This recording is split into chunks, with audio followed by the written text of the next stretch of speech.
Yeah, this thing needs to be intonated, but so I really like leaving out the major third in certain situations, just because it sounds really cool. It totally just changes it changes the sound of what it is that you're doing. And for this, I'm thinking about A7, basically like an A7 chord tonality. And I have a G deck backing track here too, and what it does is it's basically playing. It's Mixolydian, really. Mixolydian is what works over it. The chords themselves are going to be like this. There's an A major, and there's some open strings in there too. So it's like an A major with like an add 9 or something. But like that's not really important. So it's A major, and then we have B minor, and it goes to G major.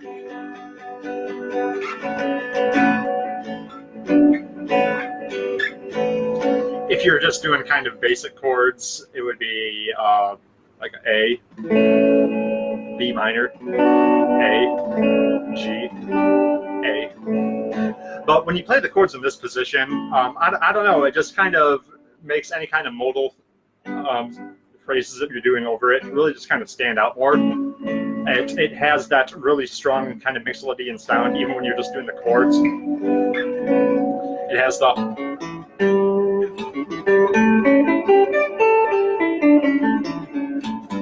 sort of a thing in there, and it's really prevalent. So that's why I chose to use those chords for something like this.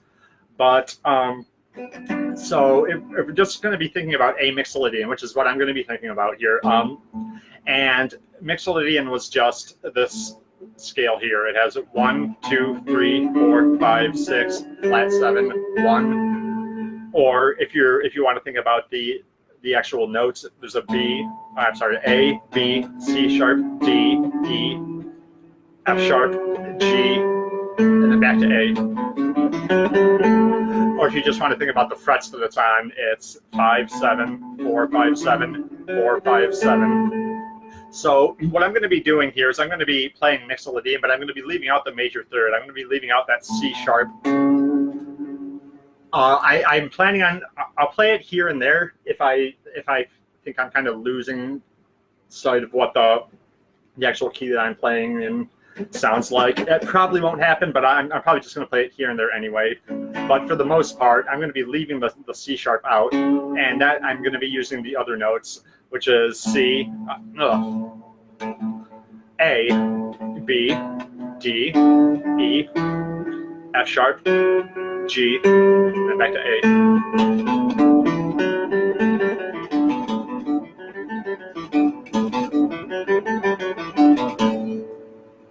Now, even that,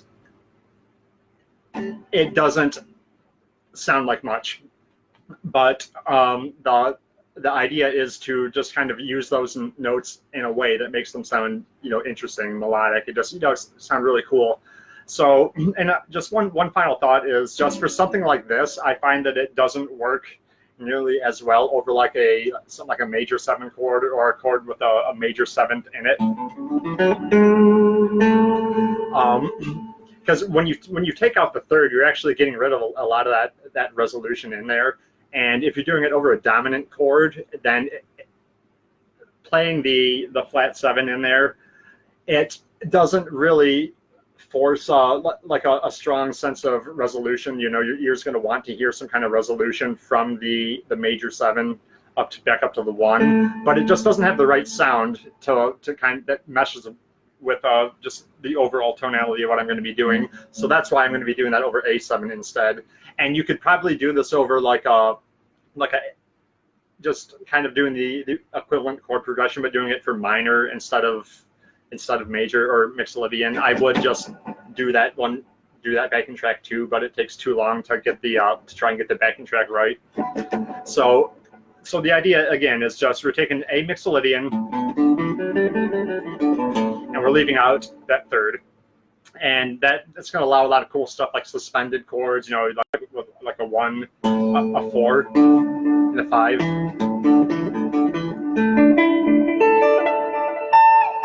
Really kind of majestic sounding, and that's like a sus4 arpeggio.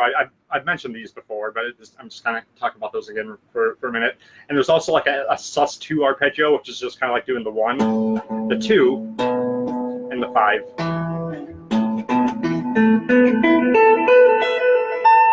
Same kind of majestic, sort of really, I don't know, triumphant sound, and it just sounds really cool. And there's going to be, you know, some use of the 7th in there and the major 6. These are all really important notes. The 4th, I mean, they're all important, but you'll see, it just sounds really cool if you do this.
So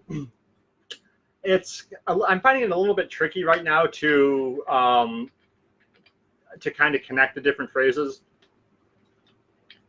I kind of feel like I'm just I don't know. I'd give that like a 2 out of 10 maybe. I kind of am interested in seeing if I can find any kind of neat patterns within this scale. I was doing small ones, stuff like then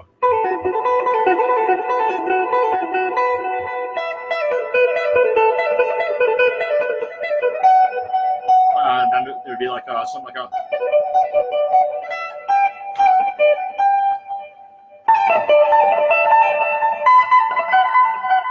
Just little stuff like that, little 4-note groupings. But I want to find something more interesting than that.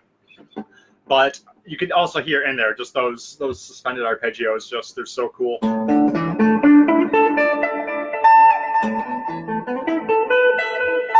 can kind of do them both.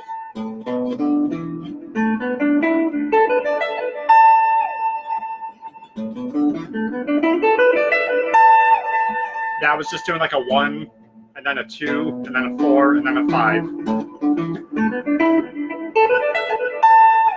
And doing like a 6 in there when you get to the top.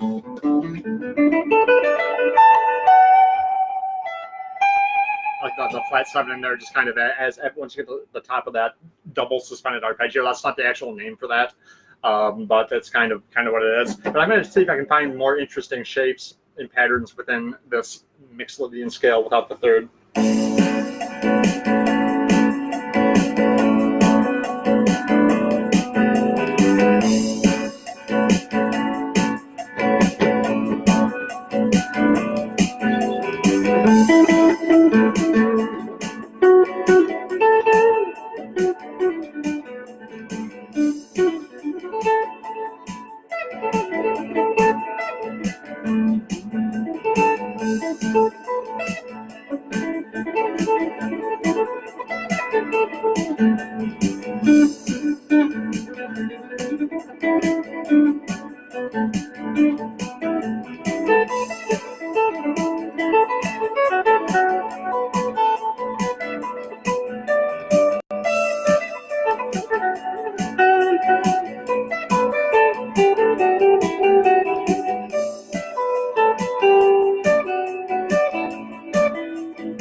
I'm not totally sure what you mean by that.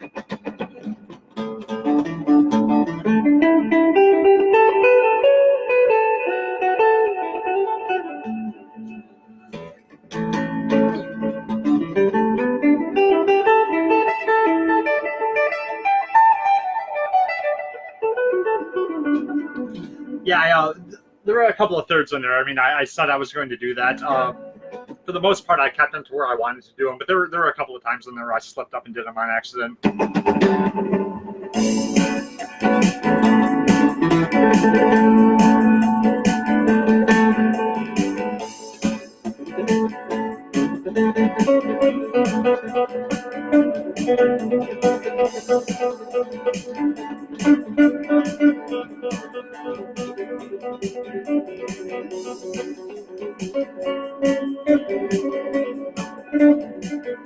See there, I did not want to hit it there. That was bad.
Yeah, Mike. Yes.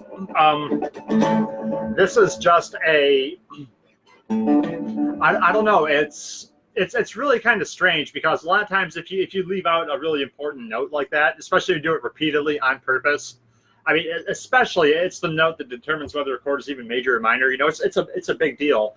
But I find that when doing this, it still has a stable sound to it. Just it doesn't leave you wanting to hear some kind of resolution. That is, unless you're like kind of lingering on the fifth or something, and then not going back up to the one. I mean, that's still in there, but just it's really kind of cool just how other than that. I mean, you can just kind of play whatever with these notes, and just you got to make sense out of it. And that's what I'm trying to do. You know, some of what I'm playing makes sense, some of it doesn't. But I'm not leaving myself in a position to be wanting to hear another note, you know, like within the resolution. And at the beginning, before you joined in, I was talking about how this works with Mixolydian really well, like over a seventh chord. Now, over a major seven, this doesn't seem to work nearly as well. If you're doing the same, everything else the same though, you're playing like a major scale, but you're leaving out the third.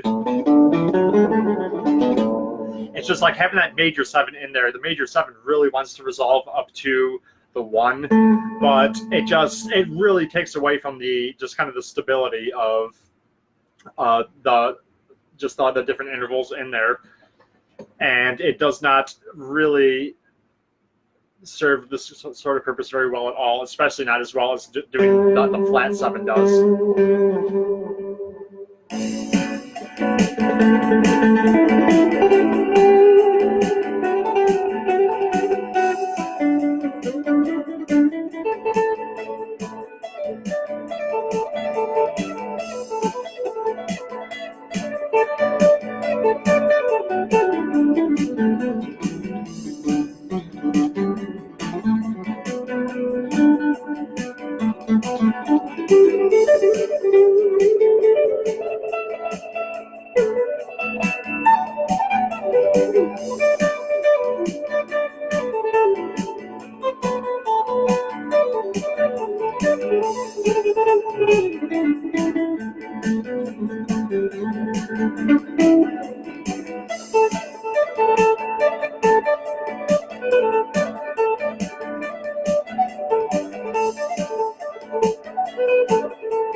yeah, for something like this, the I guess I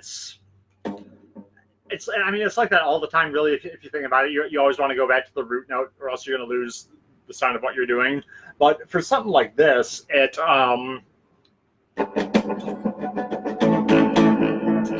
kind of like the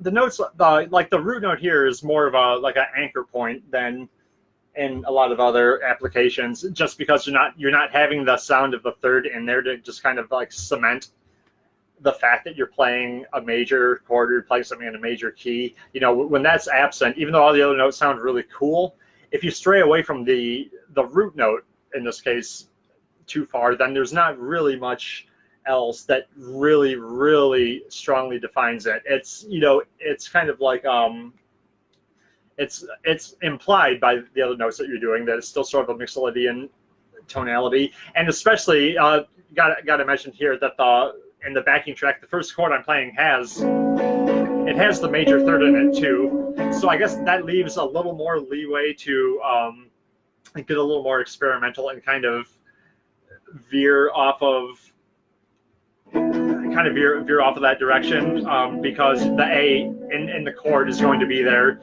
to kind of give you a primary reminder of what the chord progression sounds like. And kind of like secondary to that is the fact that we're doing a major chord to a minor, it's like A major, B minor, G major, A major, and that's sort of a grouping of chords together. The major chord, then a whole step, major chord, whole step, minor chord. That is going to be Mixolydian automatically, because I don't think there's anything else within the major scale that has that pattern in it.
Like right now, I'm finding that some of the stuff that I'm playing, it's sounding a little bit repetitive, and that also I attribute that to the fact that I don't have, you know, huge experience in doing this. I mean, it's something that I like playing around with, but you know, I don't do it all the time. But so I mean, there's all kinds of just really awesome sounding stuff that you can do, and I mean, I'll find it. But just like right offhand, it is a little bit repetitive, and it's also it takes brain power to stop yourself from playing a certain note, which is something that I've mentioned several times, and it's really kind of it's important though. I mean, you think a lot about what notes not to hit, or what notes to hit, I should say, but thinking about what notes not to hit, especially in a situation where you would normally hit them all the time, like Mixolydian, then that makes it a bit trickier because you can't just zone out. The descending lick. Yeah, I think I know what I did.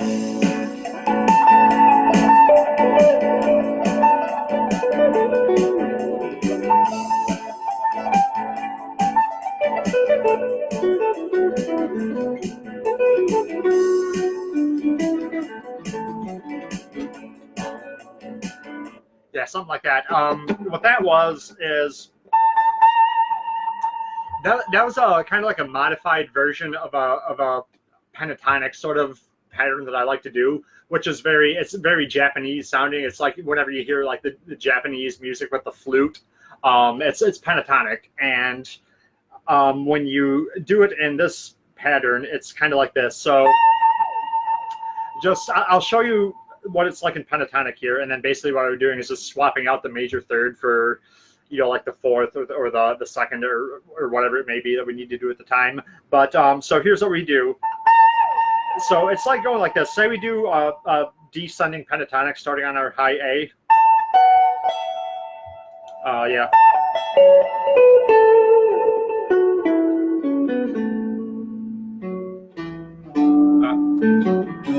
It's so weird playing it like that.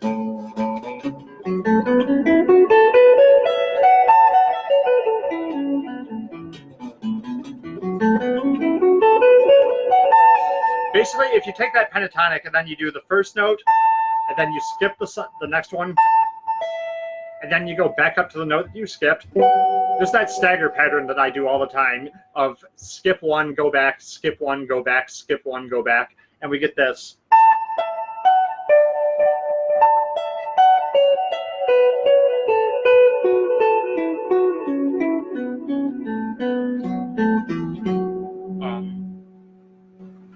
Where was I? Lost it.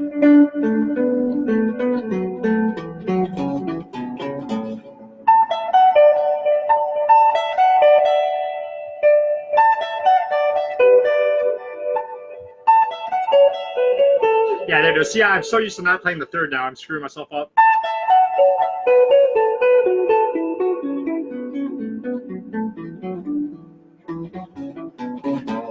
So I'm doing that sort of a pattern, but since we're not doing the thirds in there, yeah, kind of. That's one way to think about it, like playing forwards while descending, and you're also like playing backwards while ascending. But yeah, it just staggers. Like if you're doing like a C major scale, going like.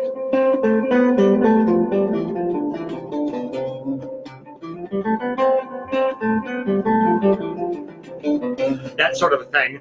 Now I'm not doing the third in there though. So instead of having that note, the C sharps in there, I was doing this.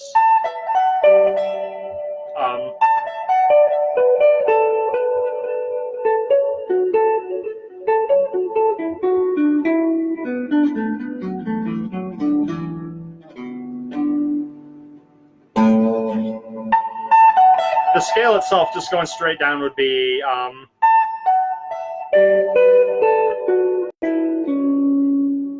No, not that.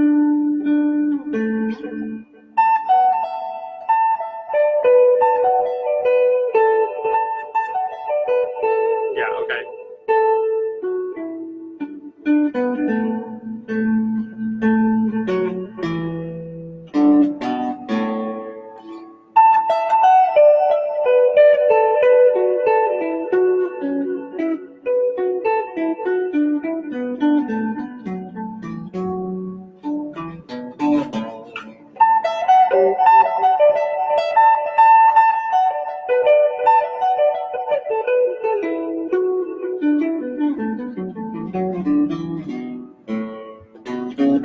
that sort of idea.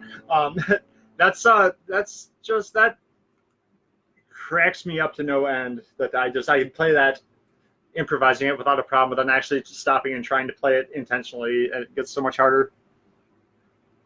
Yeah, he did. He did.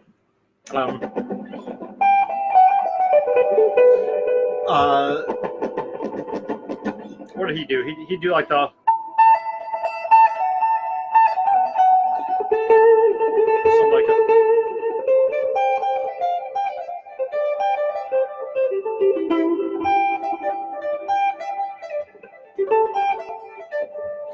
I know what it is that you're talking about. Yeah, he does do, or I should say he did do some of that, but he doesn't do that in A minor. It would actually be the same thing though, because there's no third. Or are you talking about what I was trying to do there?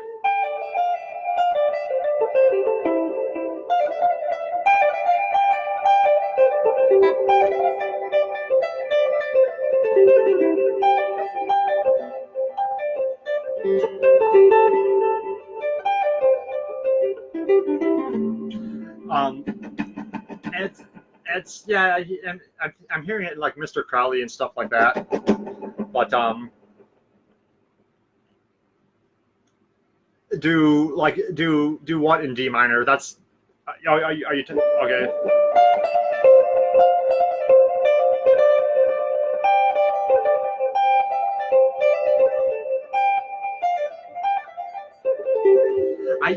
I actually learned that from Mr. Crowley, and that was a lick that I used for a long time. I haven't played it in a while. I can't quite remember how to do it, but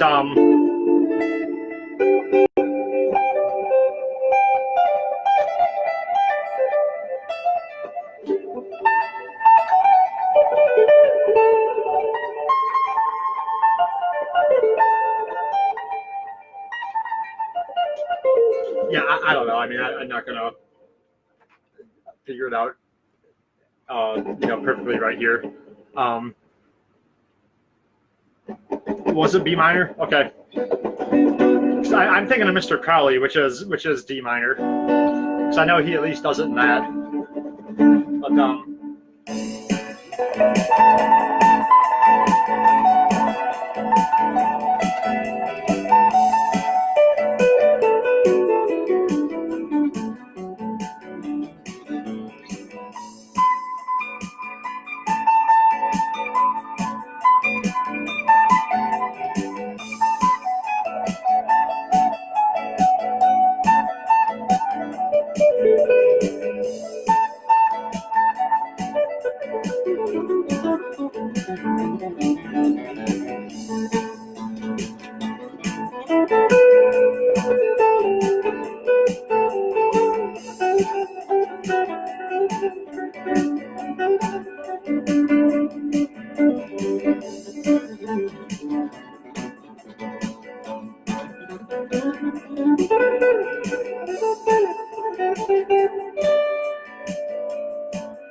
yeah, something like that. Yeah.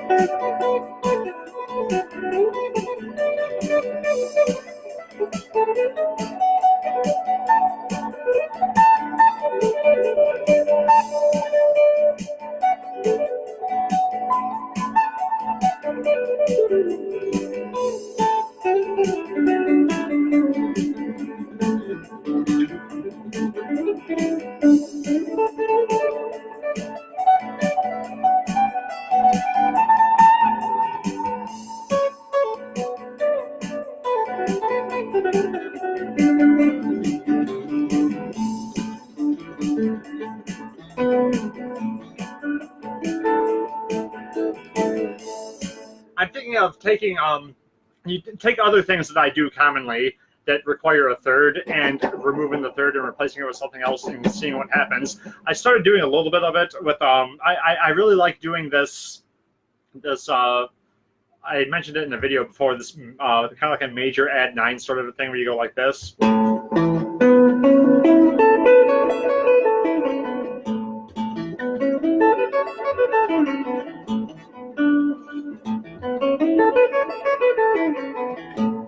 Major add 9 having it has a 1, it has a 5 here, here's a 9, here's a major third, and then a perfect fifth, and then it keeps going. Different shape though. 1, 2, 3, 5.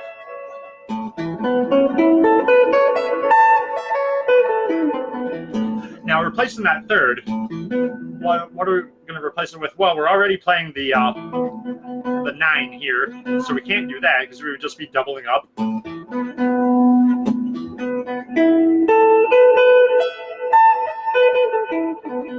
It sounds kind of neat in its own right, but it also sounds like, no, it's you know, I don't even know if I want to say it sounds neat. I mean, it just it has no wrong notes. I guess let's just put it that way.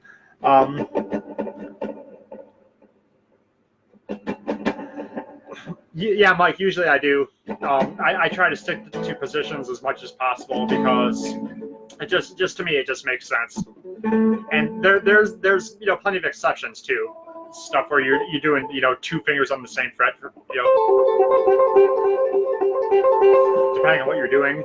But yeah, for the most part, I do that. It's, you know, stretch this way or stretch that way, and just use my pinky as much as possible. That's just always been my philosophy ever since day one. It made sense to me to do it that way, and I'm glad that I did. Because a lot of people can't play with their pinky, and you don't have to, but you can do a lot more with it, and it makes a lot of things a lot easier. But so yeah, something like that. Yeah, there's gonna be that stretch in there, especially for like a add 9 like this. It's a bit of a stretch. It also depends on what's coming after it. You know, you think ahead a little bit with what position you're playing things in, and if you're able to think a little bit ahead, then you're able to use your fingers where you're to a way that you're setting yourself up to do the next part of your lick. You know, with the optimal fingering. You know, you just kind of plan out ahead a little bit. But so you take the major third there, and there's a major third here, and we're going to replace that with the 4th because the 9th is already in there.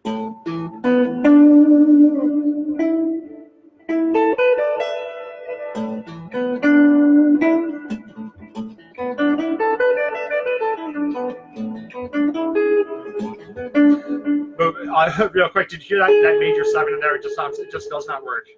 Just does not work here. So yeah, so we have this now. 1, 5, 9, 4, 5, and then going up to the next octave, we have a 1, we have a 9, and we have a 4, and we have a 5.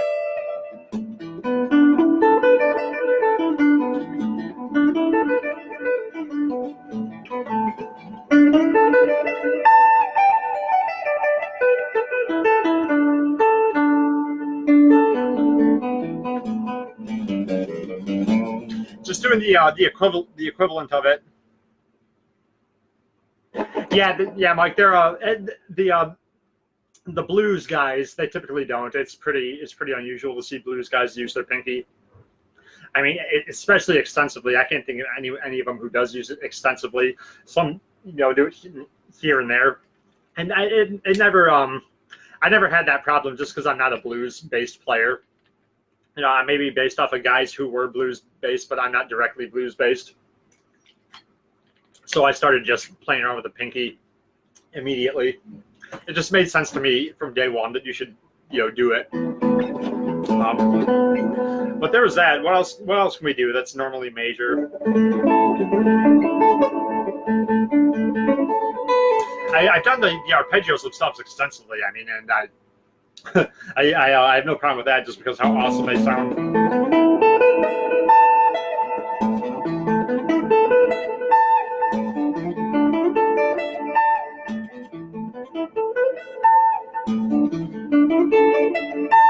That, of course, being doing a sus2 and an A sus4.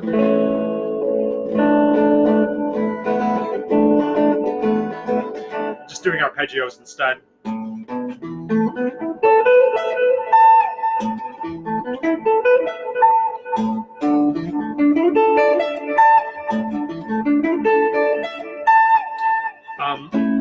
Now, what about doing like if you do like kind of like just taking the chords themselves, like A major, and then just sort of just regular voicing, doing one of the suspended chords, sus4 or sus2. It's kind of hard in this position.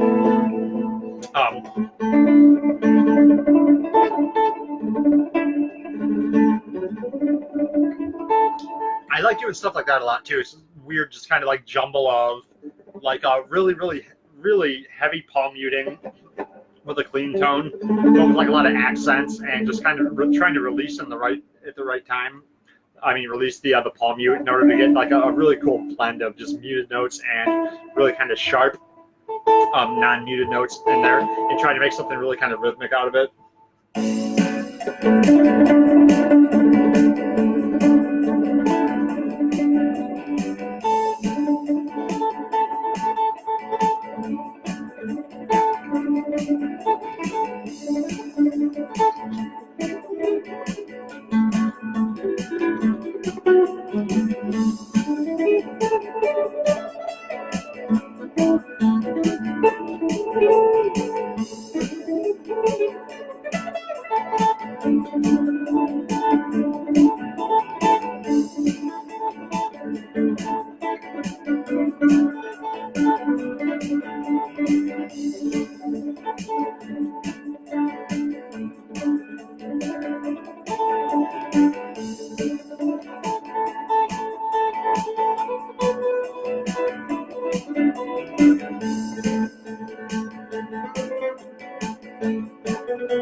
I've done that better in my life, not gonna lie.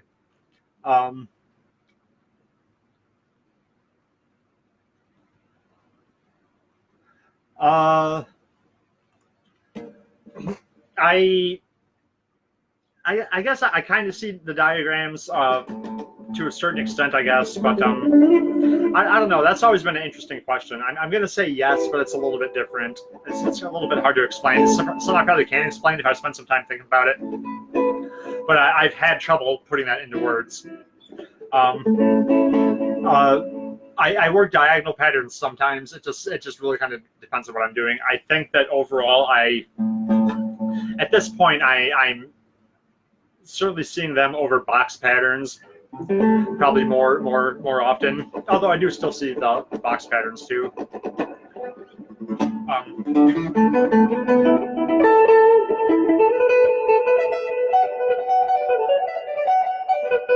I was doing that earlier.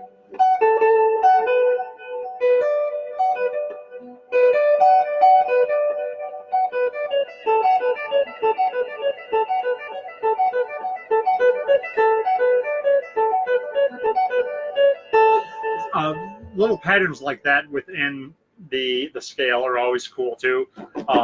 That's some earlier in the video. I was looking for some of those.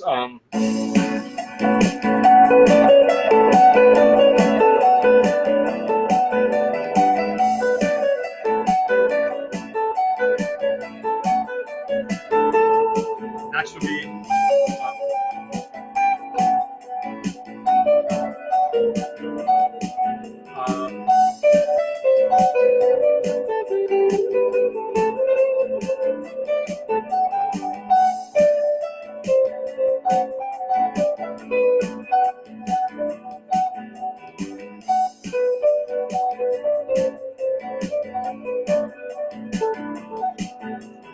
It's weird because you can't just scale them normally like you would.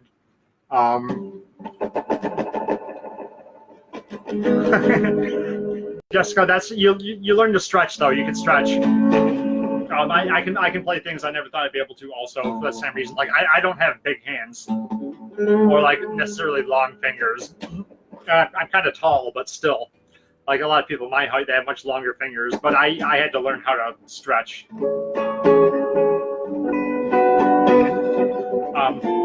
But yeah, you can't scale normally. Like what I was trying to do is I was trying to find that same pattern.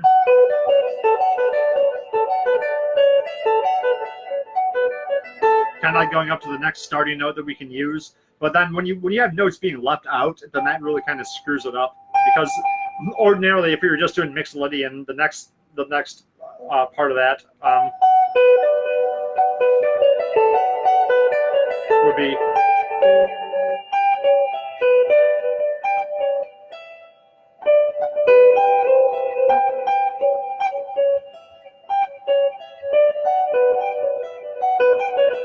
Yeah, that. But the problem is you can't use this note now, so it just kind of screws up the entire process of just transposing that lick between ascending or descending chord tones.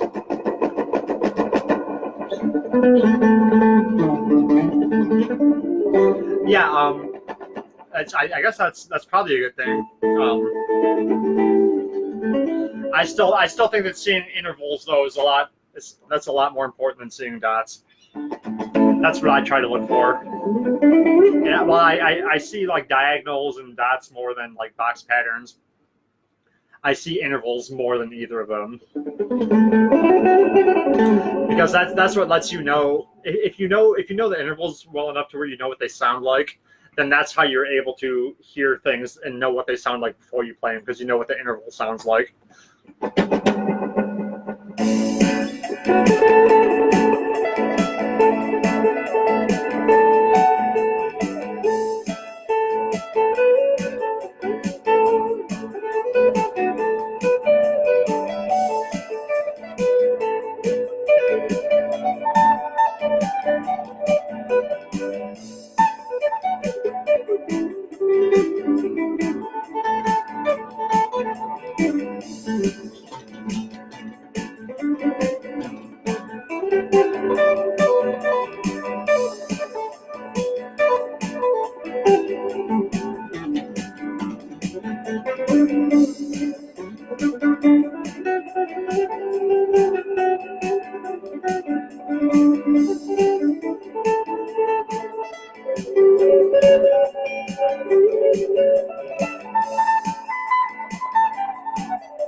That's cool.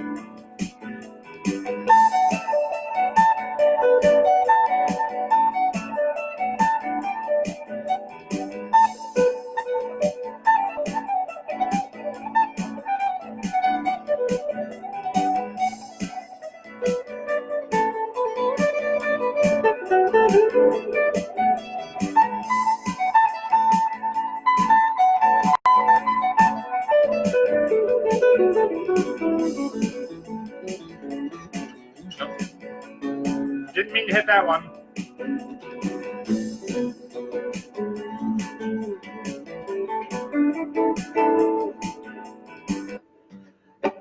Yeah, and just really cool stuff, really fun stuff to play around with. It gives you a totally different sort of a sound, kind of like a outside sound outside of the box, but not in that weird, atonal chromatic sort of a way.